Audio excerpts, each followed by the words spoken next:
Hi, AD, come on in. This is my home.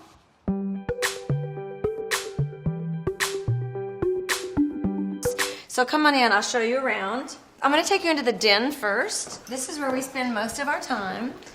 And this is our dog, by the way. This is Jules, and you'll see her running around. She's a little bit skittish.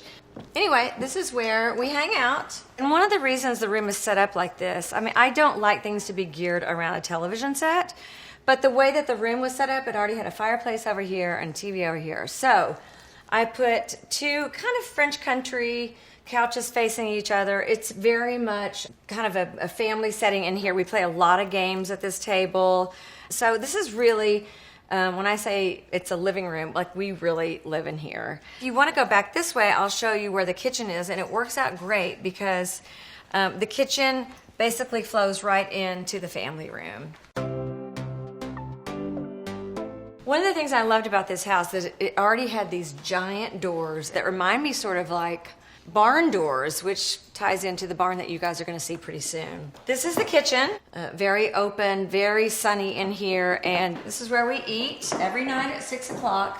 We eat our breakfast in here. Actually, the kids eat here at breakfast, and I fix food, send it across. And I love a giant island. It's just, you know, it's very homey. Whenever we entertain, whenever we have family here, it seems like we never leave the kitchen.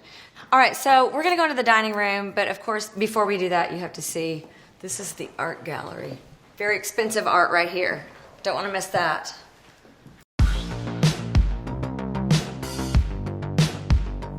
This is the formal dining room. I have the luxury of spending a lot of time on a tour bus and going to places that have interesting antique shops and then being able to throw them onto our truck, which holds all of our gear. So I've gotten a lot of the things actually in this room from Texas, from Houston, about this old mirror, about this old, I think they call it an upholstery table. Just, you know, lots of little weird things in here. And, you know, it kind of creates a vibe and lots of conversation. Now we're going to walk over into the more formal living room. We don't spend as much time in here, but if you see over here, there's a lot of sort of religious pieces, and I love that because it gives sort of a romantic vibe. I bought actually a couch. This is the newest thing in the whole house was a West Elm couch, but I love the way it just feels against all the old antiques. So let's go in here and check out the music room. It is obviously mostly taken up by a grand piano. I do have some guitars in here, and we do hang out in here quite a bit. My kids do play. One of the things I don't really love is real taxidermy, but I'm not above putting a papier-mâché elephant over the fireplace. All right, I'm going to take you one more place. We're going to go to our outside den.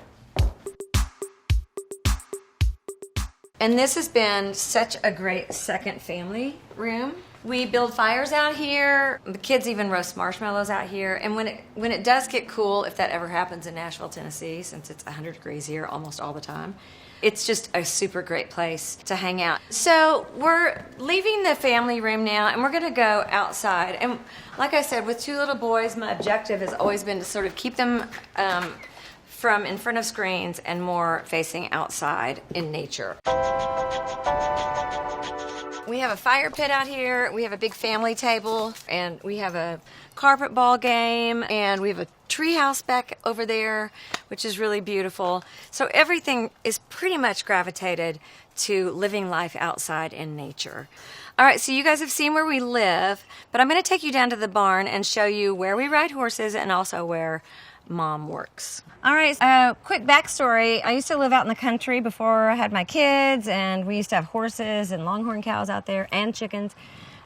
Once my boys came along, we decided we got to get closer into the city, so we just packed up everything like the Beverly Hillbillies, and we brought our horses and our longhorns, and I built a barn on this property, and it's a functioning, working barn. We have our horses in here.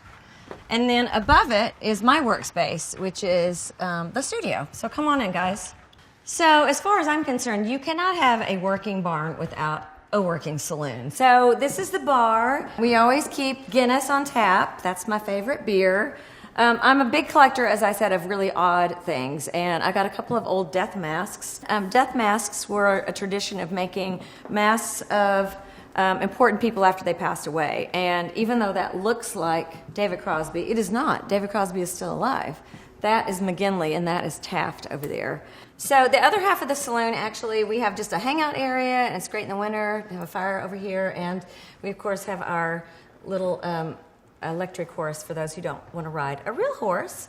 And then we have our saloon piano. So music gets made down here as well. I think typically once the Guinness comes out, the music comes out. Over here we have a record player. For people who don't remember the record player, drop the needle, and a lot of records. In fact, when vinyl started being happening again, we just started building back the album collection, and my kids totally love it. They think it's like the weirdest and coolest thing ever.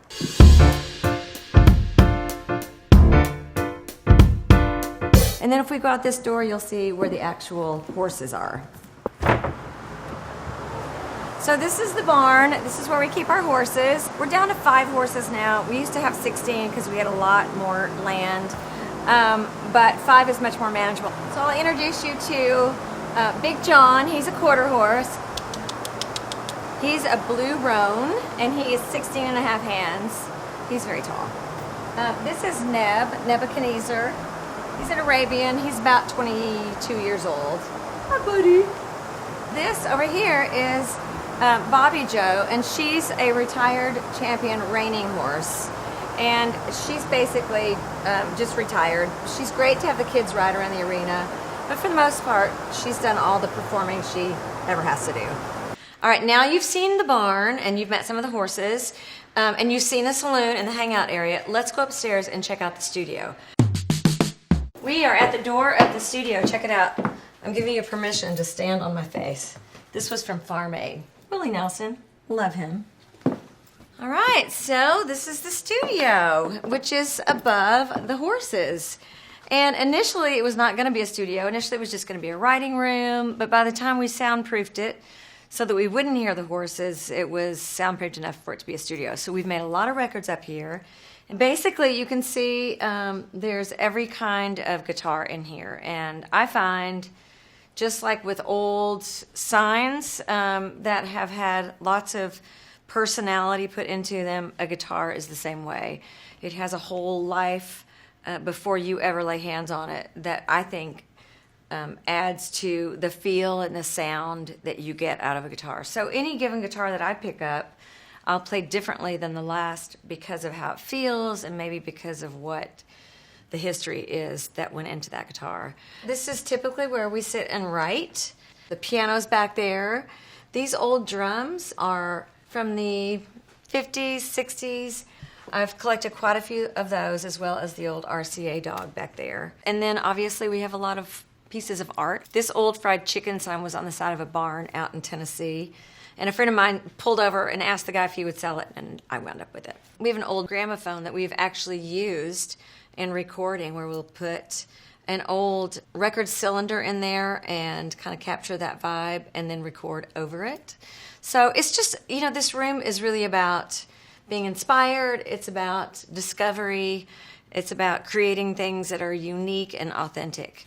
All right, so you've seen where we work. Now I'm going to take you over to our little church, which is really all about just total inspiration. So let's go.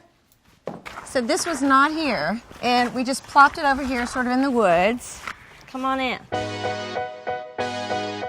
So I built this little chapel because we live at the house. You guys have seen that. We work in the studio, but I wanted to have a place that was just total inspiration. So I built a little chapel. The first thing I did was look for an old one. Found one online, believe it or not, and they sold us the building for $5,000. But it was so bug rotted that we only were able to save some of the things. Like the beams are old. The flooring is old. It's out of a livery, which is what the barn has as well. And then everything else is kind of made to look old. A couple of things I want to point out. I bought these stained glass windows on eBay. I bought the sign up there and that guy up there through a place called Doc's Architectural, which came to me through eBay. The doors in there are out of an old house, which I found on eBay.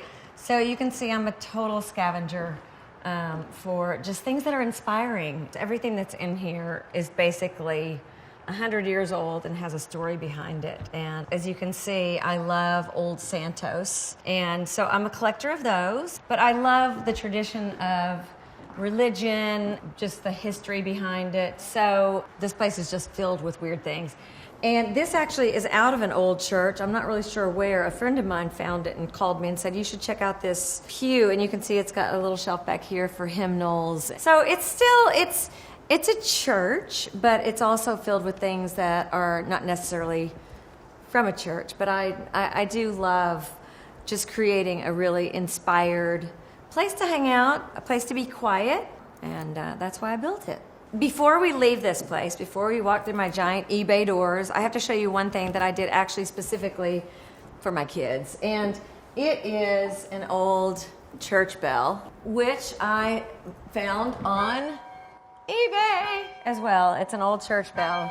We had it mounted up there, and the kids, since they were little, have been hanging on this rope and pulling this church bell. So there you go.